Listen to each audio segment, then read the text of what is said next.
Sa tagal ng aking pagsiservisyo, ngayon lang po ako nakakita ng ganitong krisis na hinaharap ng ating bansa ngayon. At pagka tinatanong ko sa taong bayan kung ano ang kanilang kauna-unahang pangangailangan, ang laging sagot sa akin ay trabaho, trabaho, trabaho. Kaya't dapat natin magdagdag ng trabaho para mabigyan ng mas magandang buhay ang mga naghihingalo ngayon dahil sa pandemya, dahil sa krisis na dala rin ng pandemya. Sa aking palagay, ang mga sektor na ito ay unang-una yung MSMEs, yung Micro, Small, Medium Scale Enterprises.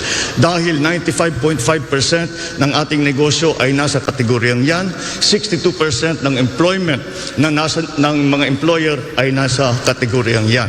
Kaya at bukod pa ron, sa pag-aaral ko, nakita ko na sa bawat gastos ng gobyerno, malakas ang balik ng pag-create ng trabaho, dadami ang trabaho. If elected president, how will you look after the interest of small fishermen who are occasionally harassed by foreign vessels and often crowded out in the controversial area by fishing boats from countries with competing territorial claims like Vietnam, Taiwan, and of course, China?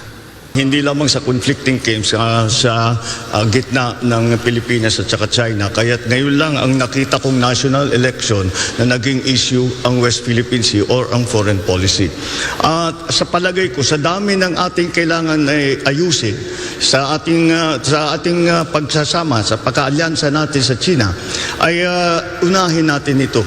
Ito ang pinakauna na dapat natin simulaan, na makabalik ang mga mangingisda doon sa kanilang palaisdaan na matagal na ginagamit, na daan-daang taon na.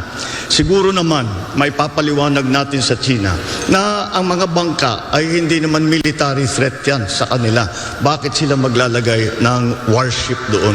Ngunit kailangan natin mag-responde. Kung maulit yung nangyari noon, tayo magpadala naman tayo ng Navy o kahit na Coast Guard para merong military presence, meron tayong presence of the state na nandoon, na nasa lugar na yun.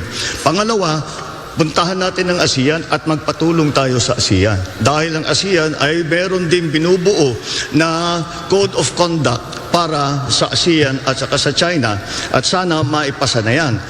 Punta pati tayo sa UN. At magpadala tayo ng delegation sa Beijing para kausapin ang Presidente Xi at sasabihin paano ba natin ayusin ito at paano ba natin gagawin para hindi na maulit itong nangyari sa nakaraan. So the question is, what specific policies you will adopt? You know, and Senator Marcos, you mentioned in the interview you had with DZRH and the Manila Times earlier that you wanted to use diplomacy over military solutions. I mean, are you changing that policy now? No. And in that same interview, Calyodi was saying that he wanted to make the West Philippine Sea a zone of peace. And now he's talking about possibly escalating the situation in that area. It's undeniably that we have to deal with China. The question is, as president, how will you do it? No, the reason I spoke about putting a military presence there is so that the government, the Republic of the Philippines, has a presence there to show to China that we are defending what we consider our territorial waters.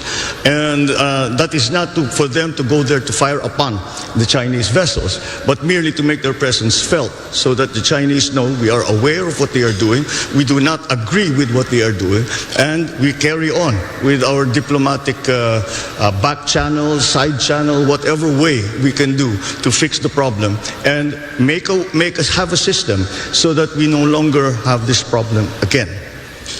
Gentlemen, ilang beses po nabanggit yung salitang peace talks. And it seems na sa dami ng taon na lumipas, wala po effect yung old style na peace negotiations. But when the Duterte government diverted at nagtuon po sa pansin doon sa localized peace negotiations, malaki po ang naibunga through the NTF-ELCAT. Ano po bang malinaw sa inyo? Old style peace talks o itong localized peace talks? At ipagpapatuloy po ba ninyo ito once kayo po ay mahalal bilang Pangulo ng Bansa? Kaya sa punot dulo, talagang kailangan natin ipagpatuloy ang peace talks. Dahil nandyan pa ang problema. Hindi pa natin naayos ng problema. Kailangan ipatuloy pa natin lahat ng ating maaring gawin para ayusin ang problema. Ngayon, kagaya ng nasabi mo, MJ, nagsimula yan na sa taas lamang ang nag-uusap. Ngunit napalitan nga ngayon ang sistema ng peace talks at dinadaan sa lokal sa pamamagitan ng mga iba't ibang programa at ginagamit nga ang mga LGU officials na alam nila ang sitwasyon doon sa kanilang lugar at bukod pa ron, kadalasan kilala nila yung mga lumalaban, yung mga tinatawag na rebelde. Kaya dito sa naging bagong pamamaraan, marami nang sumama sa balik loob program, marami na ang natulungan ng NTF-ELCAC, kaya effective ito, di patuloy natin, palawakin pa natin. Thank you. NTF-ELCAC ba ang solusyon o hindi sa problema natin sa insurhensya? Hindi lang siguro ang NTF-ELCAC ang magiging solusyon. Wala sigurong iisang solusyon. Kasama dyan ang distribution of wealth, kasama dyan ang pagbibigay ng pagkakataon para sumikat ang isang tao na meron silang oportunidad na mag-aral, meron silang pagkakataon na magkaroon ng disenteng trabaho na maipakain ng kanilang pamilya. Hanggat umabot tayo doon ay siguro naman ang nasa atin pa lang, lalong-lalo na nasa krisis tayo, hindi natin maisasagawa yan kaagad.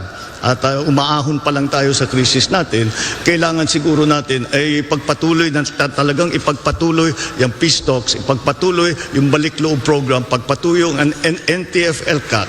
Ngunit huwag tayong aasa na yan lang ang magsusolusyon sa lahat ng problema natin. At marami pang malaking social problems na kailangan tugunan. Kaaway niyo po ba o hindi ang CPP, NPA, NDF? Kaibigan ba o kaaway? Unang-una, ang definisyon ng terorista ay yung nagdadala ng violence sa mga hindi naman non-combatant kung tawagin, na mga civilian. Kaya't silang ginawang terorista. Ngayon, paano naman natin papayagan at sasabihin na tumutulong sa atin o kaibigan natin ang isang grupo na nambobomba, namamaril at hindi lamang yung mga sundalo, hindi lamang yung mga pulis, kung hindi ang isang football player na walang kinalaman, nakaawa-awa, ay sa palagay ko wala na tayong ibang maaring sabihin kundi tratuhin sila ng kalaban dahil kinakalaban tayo. Kaya kailangan natin pagtanggol ang ating sarili. Thank you, Senator Marcos.